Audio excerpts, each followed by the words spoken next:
Hey now, ladies and gentlemen. Hey now, hello. Hey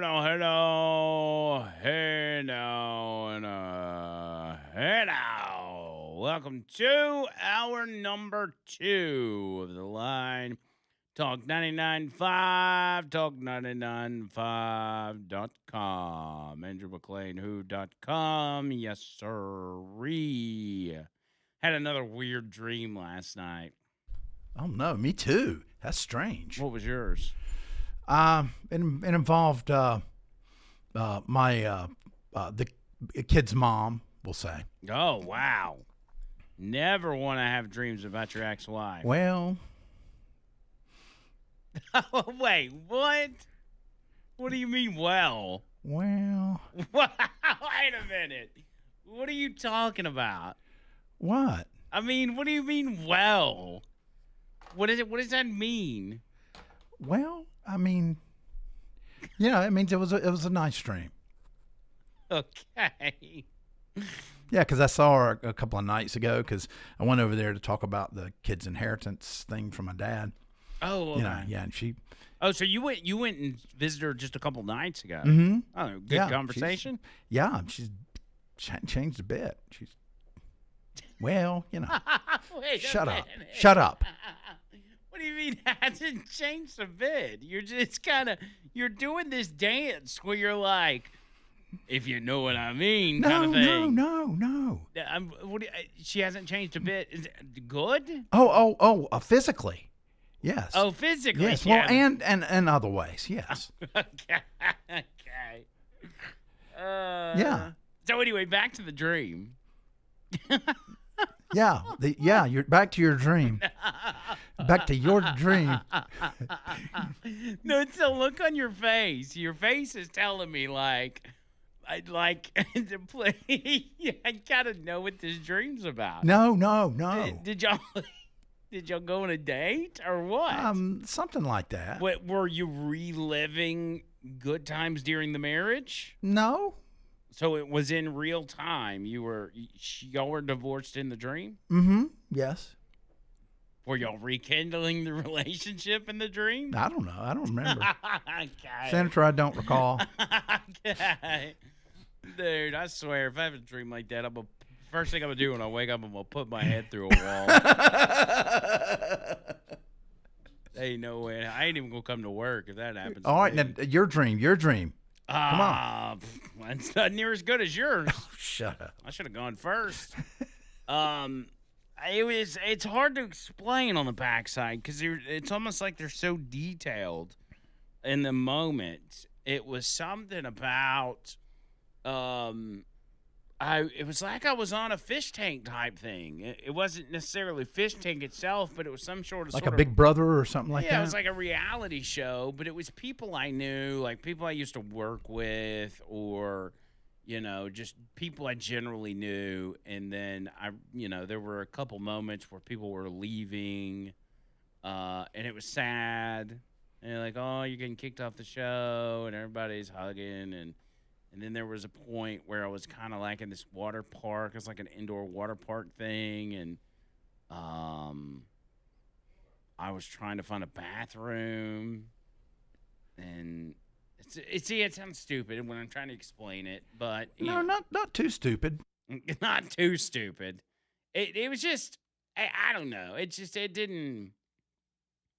It doesn't make sense when I try to say it out loud. I think maybe it's you're looking back over your life and your dreams, and and some of the people that were leaving. That people come in and out of your life, right? And probably you're expressing that. Yeah, and like then, you were with your ex-wife. Man, Trump is really. I mean, he's having a good time. I think. He really is. Yeah, he is. Not as good of a time as you had. Look, I'm gonna turn the mic off. Oh, it was just. It wouldn't have even gone that route. But I know. I the took face it you there. made. I just opened my big mouth. It's not like a big getting together or anything like that. No, that's not the case. We've all moved on. You just had a nice, and we're strictly talking about a dream that you had no control over. Right, But and you- it was not. No, it was not. It was not sexual. Okay. No, I mean it was not. She just happened. She hadn't aged a bit, Did y'all hold and hands? she looked really good. Were y'all on a date? Yeah. Were y'all From in what I a- remember, we were at dinner, and the next thing I know, Y'all were laying in a beach dune? No, stop it, man. I'm just saying. No, we were in Chattanooga, Okay. and we walked across the bridge, and we took a picture with the dog that's at the end of the bridge. Yeah. And then we went downtown and ate, and then I woke up. I mean, we always went with the family to Chattanooga and always had a good time. But so. did you wake up feeling warm and fuzzy, like, or were you disappointed that it was a dream? A little bit of both. So it was a mixture of, oh, that was really nice, and Yeah. sucks that it's not real. Yeah, but I mean, we all have to move on. That's what life is about. That's the good thing and the bad thing about life. Yeah, I don't think yin and my yang. I wouldn't. Was Trish with you? No, she wasn't there. She would never do that. She would never do a reality show with me. Absolutely not. If we're looking back over the past, I think if you were still married, there would be no John Bird as we know it. There would probably be no John Bird on the radio. Mm-hmm. There would be no John Bird and Andrew Mclain. Mm-hmm. And I may not even be doing radio if it wasn't for you. I don't know about that. Well, in the sense of we wouldn't have been able to build what we built. Mm-hmm. I would have probably had some boring producer where I just had to, do some boring radio show every day and talk about myself. But you've had some great producers in the past here recently, haven't you? I mean, no, Kerry was great. Kerry was great. It was awesome. But, I mean, you and I have a different dynamic. That's not a big secret. Mm-hmm. I'm just saying that what you and I have built would not be existing. I mean, even the Over the Line podcast, it wouldn't. If it did exist, it wouldn't be anything near like what it is now. No, I'm sure I would be more repressed and working construction or something, maybe some computer programming or something. You'd be doing something super boring. Yeah, probably. All your creative juices would have been drained out of your body. Yeah, and I would have just driven my ex crazy with my stupid creativity. And so she would have been, instead of being happy like she is now, she'd have been miserable Probably. for the rest of her life. Probably. The path I headed down was, it had to crash soon enough. I think you've ended up in a pretty good spot in life, even though it took you a long time Yeah. and a lot of heartache and troubles and everything else. Yeah. Well, I mean, it all depends on how you look at it. It took you almost 63 years to get to this Almost point. how many years? 63 years. Yeah, 63 years to almost. get to this point. But you've pretty much got there, Yep. and now you're living your best life. Yep. If I can just hold on 3 more months, man. You have 3 more 3 months. more months to get that Toyota Highlander. 3 more months, and you'll be living your best life. Yep. It's amazing your entire life hinges on a vehicle at this point. Well, when you've been driving crap for so long, and I used to drive nice vehicles, when I was married. And, Yeah. And, you just can't appreciate cranking a car and it doesn't go, and things like air conditioning. Yeah. Your seat not being ripped and I had to stitch it together. Being able to loosen your seatbelt and it goes all the way back up where it's supposed to. You don't have to feed it. Yeah, you don't or have tuck to it behind the seat. Yeah. So, little things like that. Yeah. Well, there's a lot of people that don't even have a car and they have to Uber back and forth everywhere they go. Now, granted, they get to ride in a lot nicer car than you do. Yes. But they're riding in the back seat instead of the front seat. Well, that makes them fancy. Yeah. Like when you and I and Trish, when we went to Aldi, we were fancy sitting in the back seat. Well, that's true. And I got a nice back seat in my car. You do. Yeah. Seats recline and everything. Very comfortable. Yeah. I got Bubba Rumble Bubba. out in Arizona. Bubba, what's up? Hey now. Hey now. Oh. I couldn't help but think here, if Petunia finds out that Jay Bizzle's having dreams about his ex, she's going to crash his hard drive, if you know what I mean. Well, let me go ahead and make an Well. announcement. Yeah. This afternoon, I'm going to be posting something that came out yesterday from TMZ. I think we could probably just play the TMZ report on air. Okay. Heck yeah. Do you want to get that together? Yeah, and I'll let's get play it together and play it. All right. Yeah, We ain't got no secrets in the Hey Now Nation, you know. So No, put it out there, dog. We'll go ahead and We got put it you. out. Oh, we got you. So what's up, man? So anyway, you were talking about China and surveillance and all that stuff, and a story that should be a little bit bigger deal, but you know, no media curiosity from the mainstream media, of course, is apparently, I haven't looked into it much, but starting next year, the artificial intelligence surveillance facial recognition cameras are going to be installed in all new vehicles, if I'm hearing right. Is that true? I don't know yet. It sounds like Ford is pretty much committed to doing that, and it's got some kind of ignition interlock feature on it where if the AI facial recognition retina scanner technology detects you being tired, irritated, stressed, or intoxicated, it's going to disable your vehicle. And, you know, we need that because that's just our government looking out for our best interests, right? Yeah, if you really put it in perspective, you know, where China is overtly surveilling their people and they make no qualms about it, we in this country are being surveilled and they're trying to hide it. For instance, but instead of doing it in an overt government way, they're doing it through the, you know, the capitalistic markets, right? So they're doing it through your TVs or your cars or your phones or everything else where, you know, maybe it starts off as just surveilling your data and your behavior online, but then you know your phone listens to you because you could talk about something and next thing you know you're getting ads about it. Well, guess what? Your phone's got a camera on it too. Who's to say that your camera's not watching all the stuff that you do, you know, and everything else. Your TV. Remember back with this kooky idea that your TV was watching you? Well, guess what? Alex Jones was right again. Alex Jones was right. Guess what? Your TVs are watching you. There's even one thing, and I think the company is Vizio, where Walmart has purchased Vizio or purchased a certain line of Vizio TVs that they sell at an extremely cheap price in their store. And when you buy the TV, you can't use the TV unless you sign up for a Vizio account, which is a Walmart account. It's kind of like I got a Roku TV. You got to sign up for Roku in order to use the TV.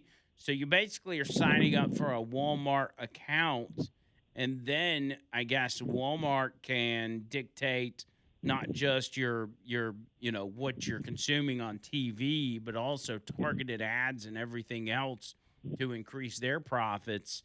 And it's kind of creepy if you start thinking about it, and it's something that we've just as Americans allowed to happen for the sake of convenience.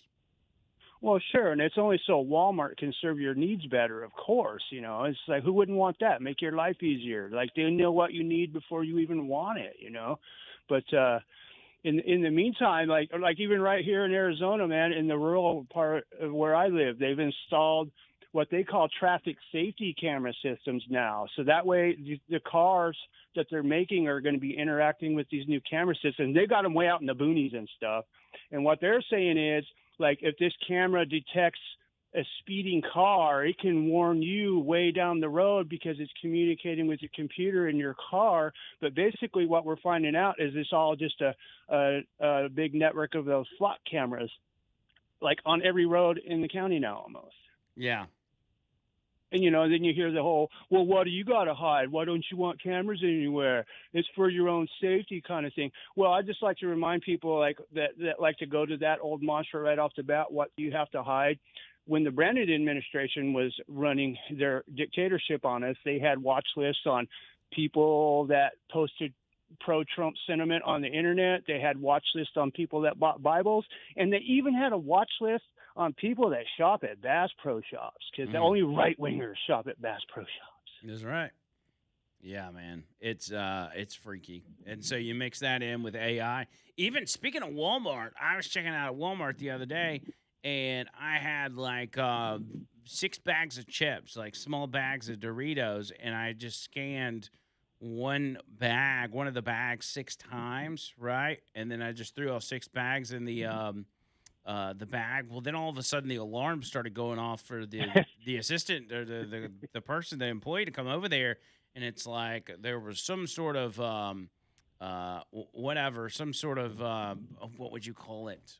It said I wasn't scanning things right, and it That's started right. You were playing back. displaying abnormal. Yeah, abnormal behavior or whatever, and it started playing the video back on the screen of me taking 6 bags and shoving them in the bag, which tells me that they got to be using some AI technology. It's Now, the total ironic AI, of thing course. is that I had gotten a pair of shorts on that same Walmart trip, and I pulled it off the hanger. I always do that with clothes. I pull it off the hanger and I threw it over my shoulder, and I paid for all my other stuff and forgot the shorts were on my shoulder and literally walked out of Walmart without paying for those shorts. And I'm like, the AI didn't catch that, but it caught me, stealing, $2.50 worth of chips, but not the $15 shorts that I had over my shoulder. I went back and paid for it, but.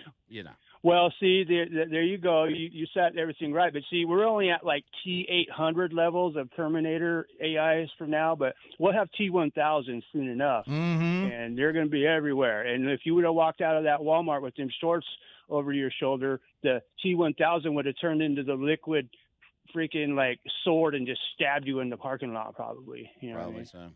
Absolutely. But anyway, on that whole camera in the car thing, like keep an ear out for it, y'all. See if it's coming up, and maybe Jay Bizzle having a 20, 30-year-old wore out car puts him in the catbird seat when everybody else is getting surveilled driving down the road. And like one thing right off the bat, if this thing needs to see your eyes, does that mean you can't wear sunglasses in the car anymore? That's one of my first questions. Could be. Ooh. In a Tesla, you gotta, even on self-driving, you gotta be looking straight ahead. Otherwise, it'll ban you. It'll actually suspend you from your self-driving. It'll do like a 3-day period, and then if it catches you again not looking at the road during self-driving, it'll ban you for a week and then a month or whatever it is. And so, yeah. Well, then that means you can't wear sunglasses driving a Tesla either, and that just seems like a bad thing to me. But I guess if your car's driving for you, it doesn't matter, right? That's right. You wouldn't want that.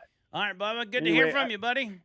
All right, you guys. We'll talk to you later. Hi now. Hi now. All right, quick break. We got a lot of show coming up. Don't go anywhere. Back after this.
So I guess today Xi Jinping gave President Trump the grand tour of the Temple of Heaven, which is one of the most iconic historical and architectural landmarks in Beijing.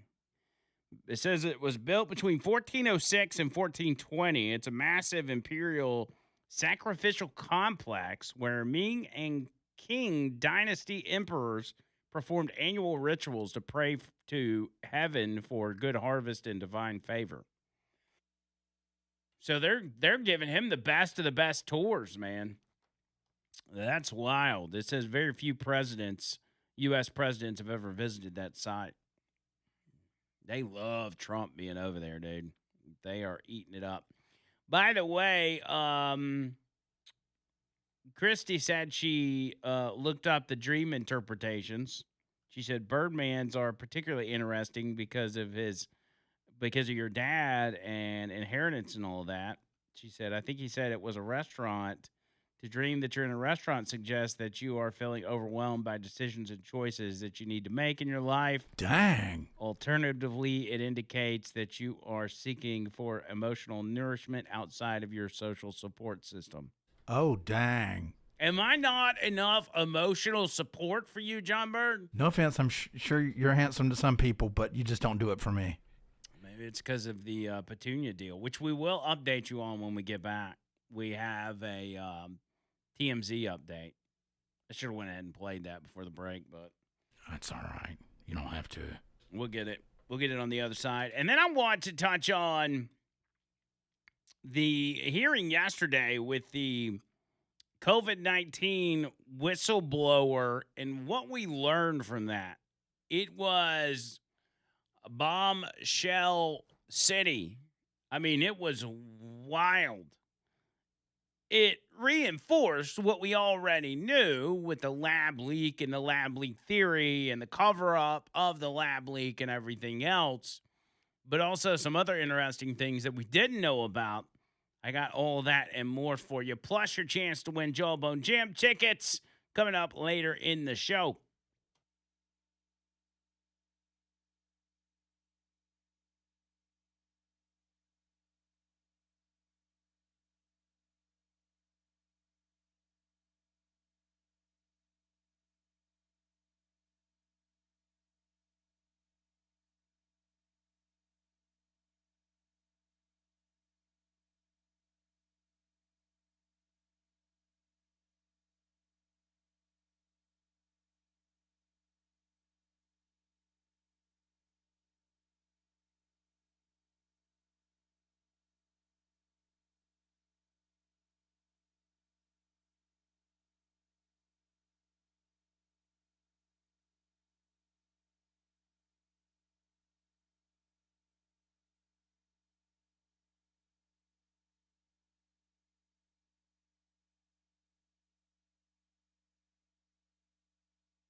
Ironically enough, JD Vance is in Bangor, Maine, which is the same place where that Austin couple That's right. had a homeless guy poop on their porch.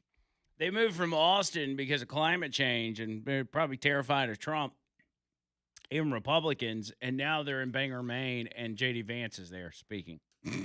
What are the chances? But that's wild, dude. That's wild. All right, let's get to it, man. Alabama Men's Clinic starting you off today. AlabamaMen'sClinic.com. Did you hear the testosterone pumping through that last song playing? That was, who was that? Wage War? Is that the name of that band? Crushed. Parkway Drive. Parkway Drive. The name of the song's Crushed. It's actually that song's talking about an overbearing government, believe it or not. But Alabama Men's Clinic, man, for you guys out there that are thinking that, you're struggling in the bedroom, you're struggling day to day, and you just don't have that get up and go that you used to have, you feel like you just don't have the energy. And listen, we've all been there. We all have those days, but if you have those days consistently, there's a good chance that you got low T. And it's happening earlier and earlier in men. So I don't want you to think you got to be 62 years old to have low T or 62 years old. You can be in your 50s, you can be in your 40s, you can be in your 30s. They've seen people in their 20s that just their levels were out of whack, and they helped them get back on track because, not just the intimate part of things, but your day-to-day is affected. Your decision-making is affected by all of this stuff. So what I want you to do is get with them, get a consultation. They're going to do a little bit of blood work. They're going to see where you're at, check your levels, and then let you know what they are. They'll let you know what your T levels are before you even leave that first appointment. And they're going to help you come up with a plan specifically for your needs and for what you're wanting to accomplish, because that's one of the things they're going to ask you. They're like, what do you want? What do you want to see? What do you want to do? How do you want to feel? And they customize it to that. That's the beauty of it, man. So get that appointment. You can do it at AlabamaMen'sClinic.com. Take you 30 seconds to set an appointment, or you can call them. Just make sure you let them know I sent you. All good guys up there. They'll take care of you. 205-598-7000. It's 205-598-7000. Online, AlabamaMen'sClinic.com. So what did we learn from yesterday's COVID hearing? We learned that Dr. Fauci was directly involved in the cover-up of the COVID origins, but that he dabbled in the IC, he dabbled in the intelligence community and pressured them as well as other doctors to say, yeah, this definitely didn't come from a lab. There were doctors that were speaking privately in emails, and we have those emails now, saying this definitely came from a lab. And then all of a sudden, after getting a $9 million grant from Anthony Fauci's NIH, they're coming out publicly and saying, definitely not a lab, definitely a wet market. So they knew, Fauci knew from the beginning that this was not a wet market. This was coming from a lab in Wuhan that was being funded by the NIH, yet he went on TV night after night for weeks, for months, saying this stuff right here. Likely jumped species from an animal reservoir into humans and now is spreading among humans. The mutations that it took to get to the point where it is now is totally consistent with a jump of a species from an animal to a human. Are you calling for the closure of the wet markets? I think they should shut down those things right away. I mean, it boggles my mind, because what we're going through right now is a direct result of that. And you have animals that come out of the wild that are sold at these open, what they call them, wet markets, where people buy these things for festive dinners or what have you. So there's every reason to believe that jumping of species from an animal reservoir occurred. That the most likely origin is a natural origin from an animal reservoir to human. What they did is they cleaned out the markets as soon as it turned out that it was clear that there were clusters coming from the market, which, in typical fashion, I think trying to make sure that things don't get pointed to them. They probably got rid of the animals that were the intermediary hosts there. The place of origin was not within the market itself. No, I don't think you could say that. I don't think you can say that. I think you could say we don't know how and where it originated. There are wet markets in Wuhan that are ample opportunity for a virus to jump, but more likely that it's a natural occurrence from an animal reservoir to a human. So it came from a wet market in the same place where there's this huge lab that does all the kind of development of exactly what this thing is. That's some coincidence. It's a coincidence, but you know, there are so many labs all over China that have both labs and wet markets. If it were in Beijing or Shanghai, you'd be saying the same thing.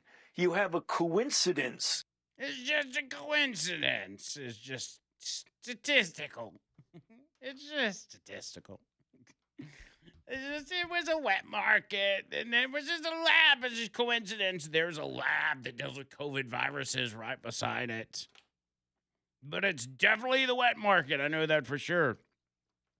Even though we have no evidence of these COVID viruses hopping from animal to human, it's definitely the wet market. Somebody ate an expired bat, and that's what caused a global pandemic.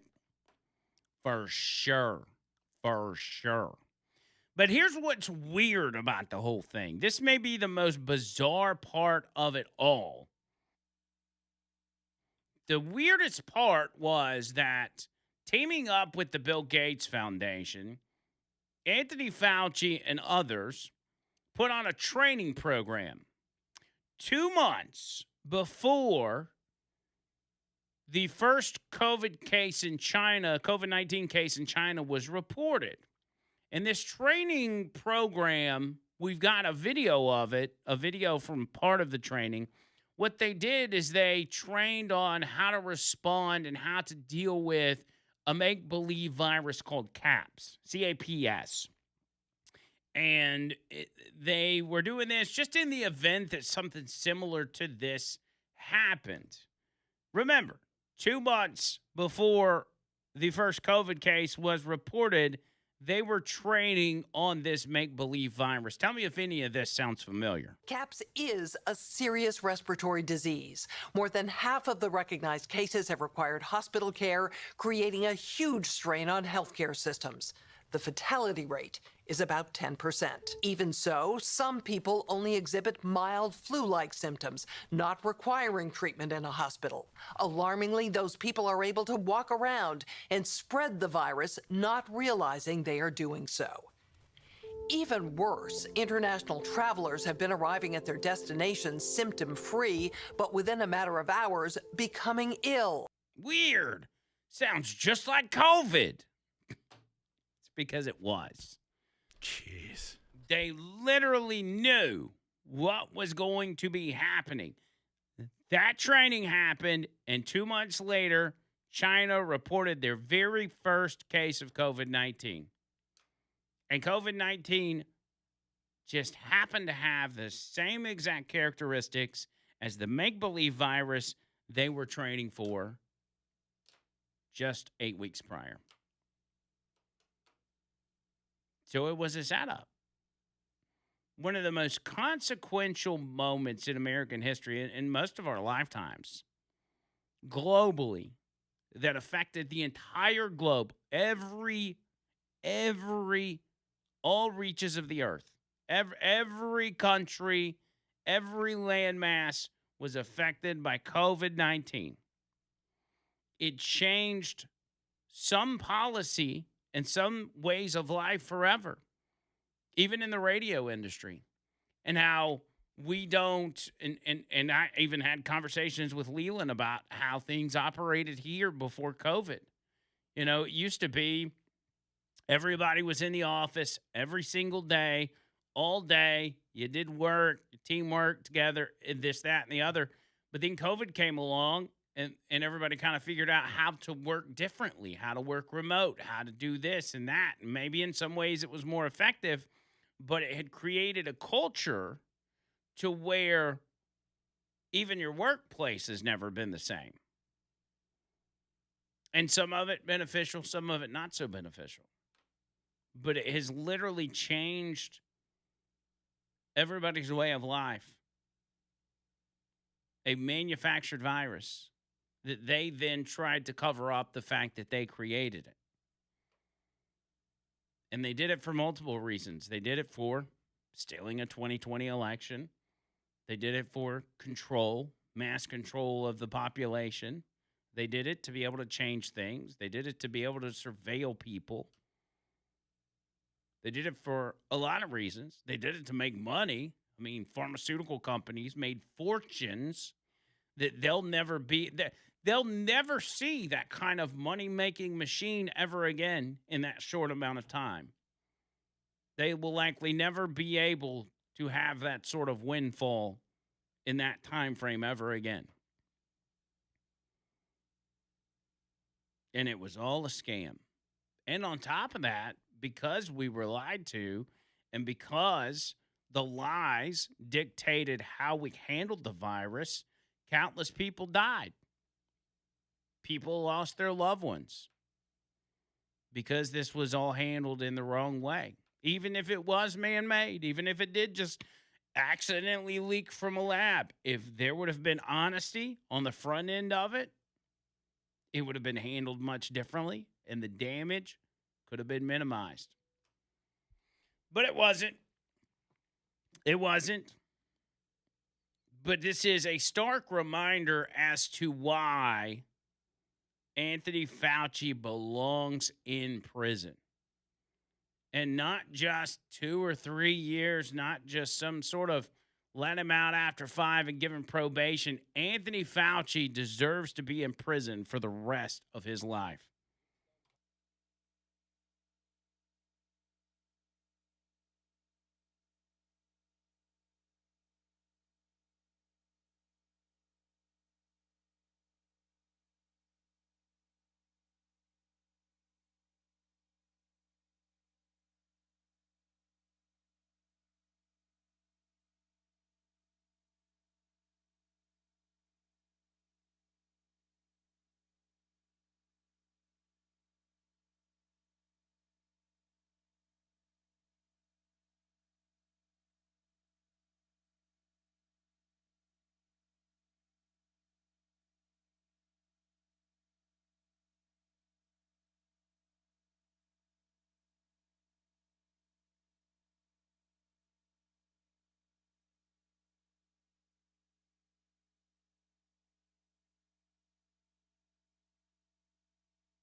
Let's do this. Let's dip into a little bit of J.D. Vance's speech in Maine as he's talking about fraud, the fraud task force. Now, keep in mind, J.D. Vance can't go to China with Trump. He said he kind of felt like Macaulay Culkin in Home Alone at the White House because everything's quiet and nobody's really doing anything. But, for safety reasons and for, something happens to the president, you want to make sure the vice president is safe and vice versa. But anyway, let's go live to Bangor, Maine with J.D. Vance. And your government hasn't done anything about it. You ask yourself, why did Maine go from a state that did not have a serious fraud problem to one where I can honestly say it's one of the worst states in the union? And I'll give you two answers and two politicians. Number one is Janet Mills, and number two is Joe Biden. And thankfully, one of them has already been kicked to the curb, and one is on our way out the door, exactly as it should be.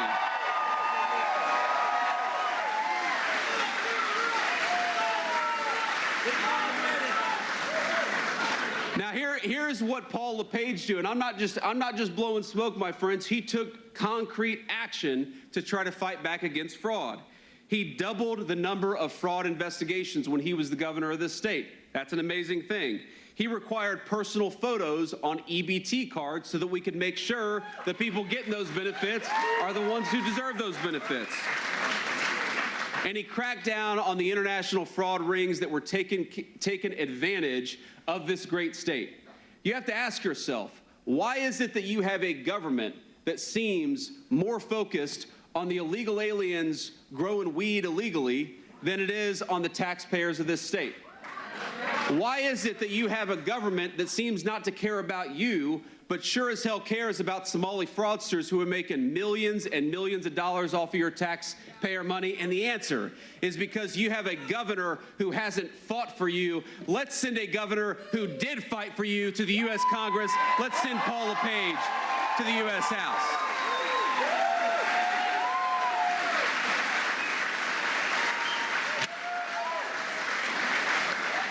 Now here's another thing Paul said, and this is why I blame Joe Biden, because you cannot talk about the fraud problem in the United States of America without acknowledging that Joe Biden's administration let in tens of millions of illegal aliens all over the United States of America, including the state of Maine.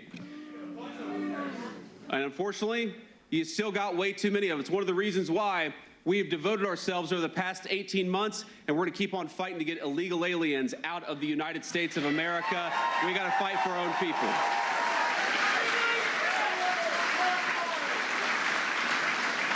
So here's the difference, though. The difference one administration, the difference one political leader makes is we are now trying so hard. And I know y'all don't like Janet Mills. I don't especially care for her either. But I would love to work with the governor of Maine to stop the fraud that's being perpetrated in this state. This should not be, think about this. This should not be a red state or a blue state issue. This isn't Republican or Democrat. This is common sense. This is protecting every single person in this room from being defrauded by their own government. But you know what she's done?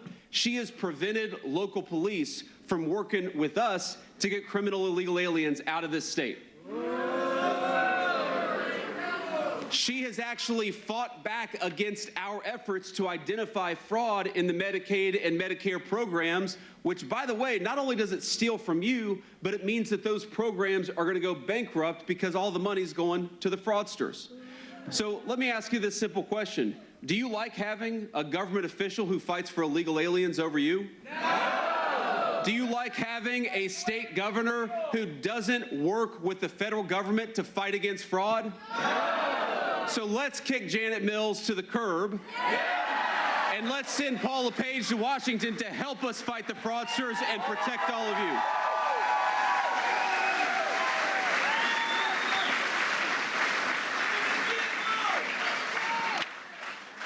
This guy just said, send him to Gitmo. No comment, sir, but I kind of like sending the fraudsters to Gitmo. We got to get him out of this country, and we got to get him in prison. Here's the thing. Let me talk a little bit about just one person, because I think it highlights how bad the fraud problem has been in the state of Maine.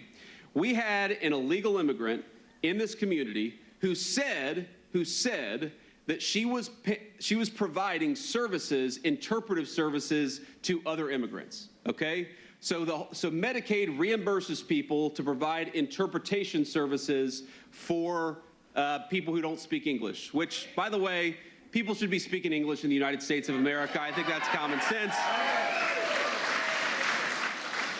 But this woman, her name was Rakia Muhammad. And it turns out that Rakia Muhammad was not a particularly upstanding citizen, okay? So while she said that she was providing interpretation services, do you know what she was actually doing? Providing zero services and collecting the $15 million over a 5-year period that was going directly into her pocket. And that happened pretty much during the entirety of the Biden administration, and no one in the Biden administration thought to step in and stop this ridiculous fraud. Now, here I have 2 questions when it comes to Rakia Muhammad stealing $15 million from every single person in this room. Question number 1 is, why was this person in the United States of America to begin with? Call me crazy, but I think that when we welcome new immigrants to the United States of America, they should be people who enrich our country and bring some good skills into our country, not a person who's going to steal $15 million from the people in this room. How about that? All right, hour number 3 coming up next.